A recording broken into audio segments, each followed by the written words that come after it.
Hi, it's Lethea from Farmview Creators.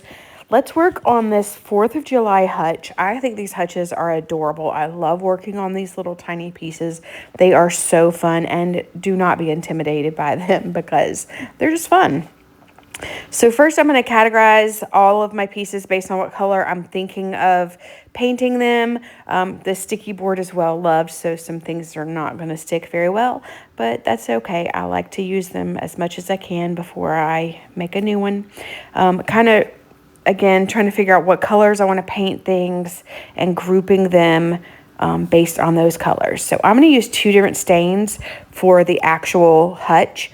I'm going in with Paint Couture's Amber Honey on the drawers and the backboard, and then on the front pieces I am going to use brown sugar, light brown sugar, which is a little lighter just to give it more dimension across the pieces. And then I'm going to use that same light brown sugar on the easel on the front and the back, and then propping those up to dry.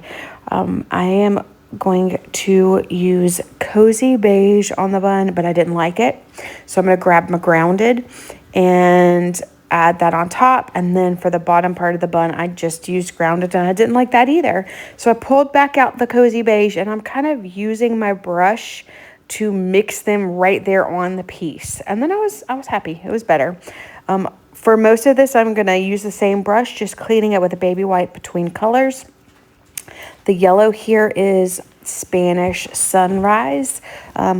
These colors have all been mineral acrylic so far. The mineral acrylic paints from Paint Couture have that built-in top coat and more full coverage than their chalk style paints. But we're going to use both on this project.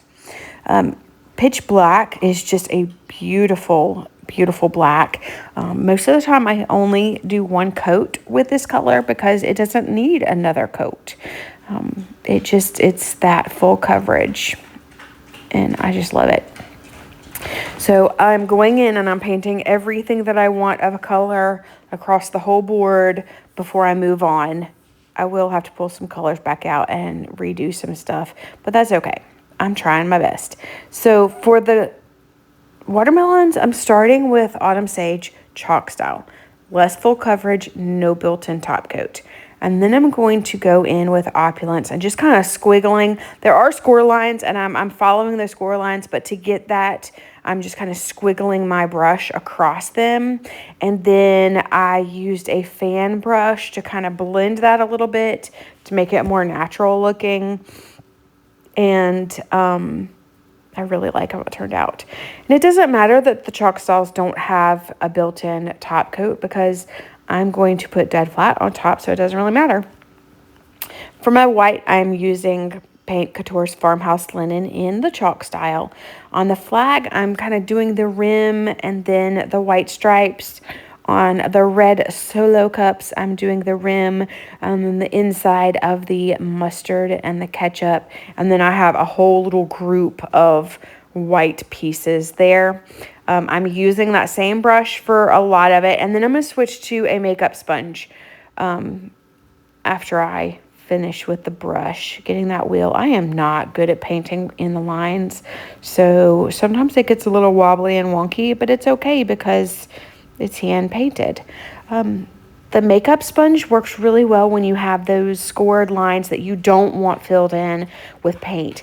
You just have a very, very tiny amount of paint on your sponge, and then you do an up and down dabbing motion and then reload and keep doing thin layers until you have the coverage that you want. So for these 2 light blue pieces, using that same motion because they have those scored lines. And that was Queen's Court, which is another acrylic mineral. Barn Door here is a chalk style, and reds are notorious for needing several coats.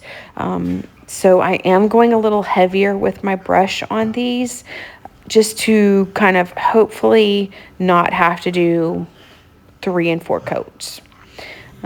getting those solo cups and the ketchup and the hot dog. And then again, I have a whole little group of pieces that are going to be that barn door.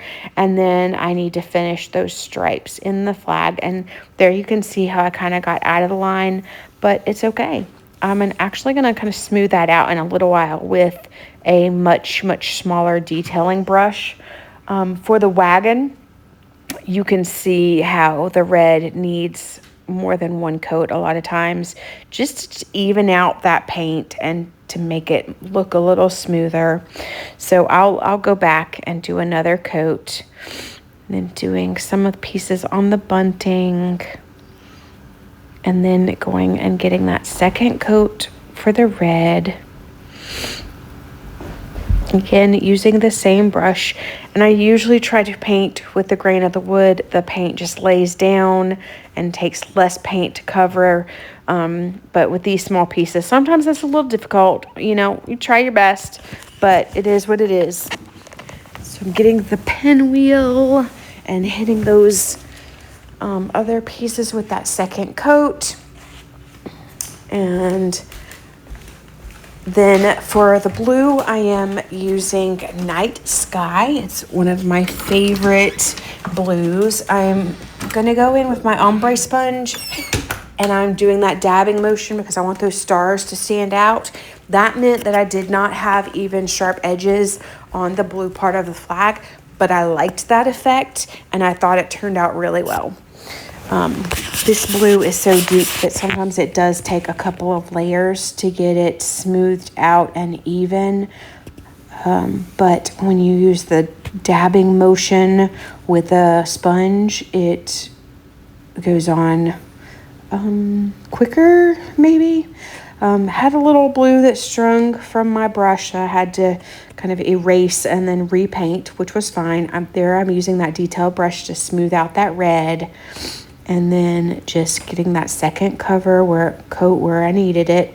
And then for the inner part of the wheel, I'm taking one of the brush that I used most, dipping the end of it in my black, putting it where I want it, and then kind of rolling it around to get a bigger dot on those spokes.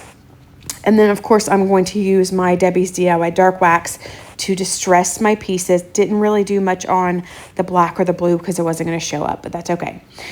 Just to give it more dimension, I picked up a fatter brush for the backboard. Dead Flat Top Coat is going to give everything a little protection.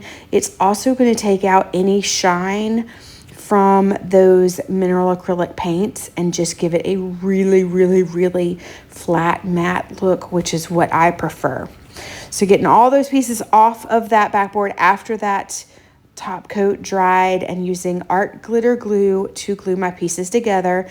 Now, I don't know if you noticed, but on these drawers, I have been very careful to keep them in the same order because it does matter. You want to get them back in the same spot they were cut, because sometimes the size will be off just a hair.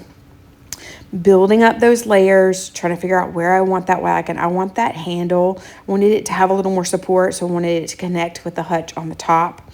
And then I was checking it to make sure that it wasn't going below the bottom part of the hutch because I want it to stand properly in the easel. And then just stacking everything, putting a little bit of glue. Little goes a long way with your art glitter glue. I love this glue because it does dry clear, but it also gives you some wiggle room. So when I get to the frame with the 1776 in it, I actually put down my pieces for a minute and then I go back and wiggle them around. And I need that for my glue because I can't get things lined up properly a lot of times, and I need to have that wiggle room. So I love that. Plus, this gives a really good bond. I don't have to worry about it falling apart or getting too hot and melting apart. And there it is. I love it. I think it looks so cute. There it is in the easel on my craft desk. I hope you enjoyed this video. This is such a fun kit. Thank you so much for watching. Please